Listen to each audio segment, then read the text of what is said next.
warahmatullahi wabarakatuh. Salam sejahtera untuk kita semua. Om Swastiastu, Namo Buddhaya, dan salam kebajikan. Perkenalkan, nama saya Adelina Rizky Wardani. Saya mahasiswa Magister Keperawatan Universitas Sumatera Utara tahun 2025. Di sini kita akan membahas mengenai filsafat ilmu. Apa sih yang dikatakan mengenai filsafat ilmu itu? Filsafat berasal dari bahasa kata Yunani, yang artinya filosofia atau mencintai kebijaksanaan. Dalam Kamus Besar Bahasa Indonesia, kata filsafat berarti pengetahuan atau penyelidikan dengan akal budi mengenai hakikat segala aspek yang ada, sebab asal dan hukumnya. Sedangkan secara umum, kata filsafat berarti upaya manusia untuk memahami segala sesuatu secara komprehensif, sistematis, radikal, dan kritis.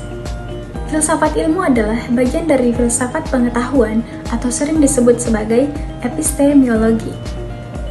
Filsafat ilmu adalah dasar yang menjiwai dinamika proses kegiatan memperoleh pengetahuan secara ilmiah.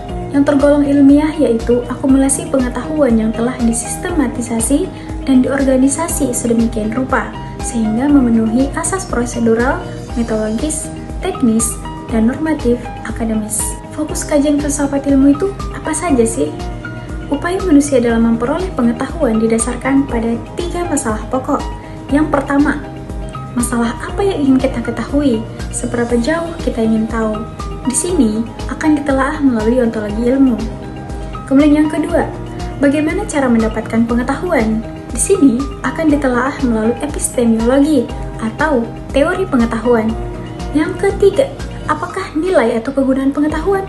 Di sini akan dijawab melalui aksiologi. Kemudian, ciri filsafat sebagai ilmu itu apa saja sih? Yang pertama, menyeluruh.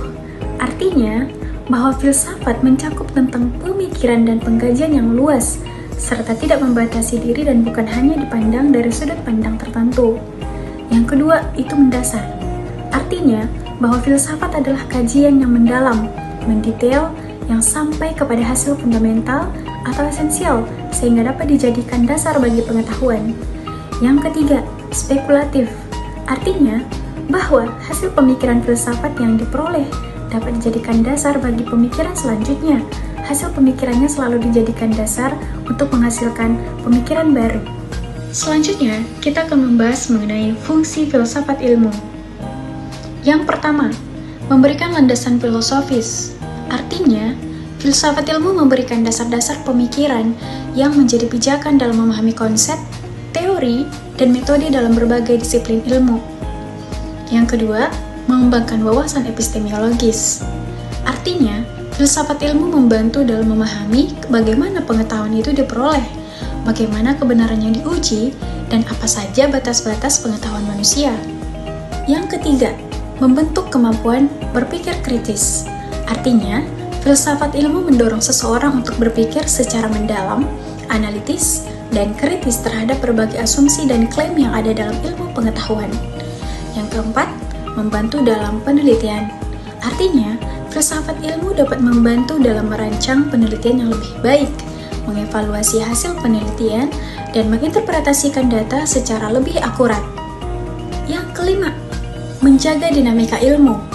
Artinya, filsafat ilmu membantu menjaga agar ilmu pengetahuan terus berkembang dan tidak terjebak dalam dogma atau pemikiran yang statis.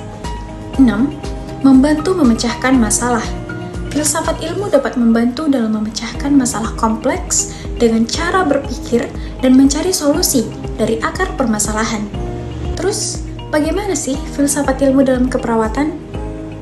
Filsafat ilmu dalam keperawatan memberikan kerangka berpikir ilmiah yang membuat keperawatan bukan sekedar praktis, teknis, tetapi ilmu yang pertama, ontologis.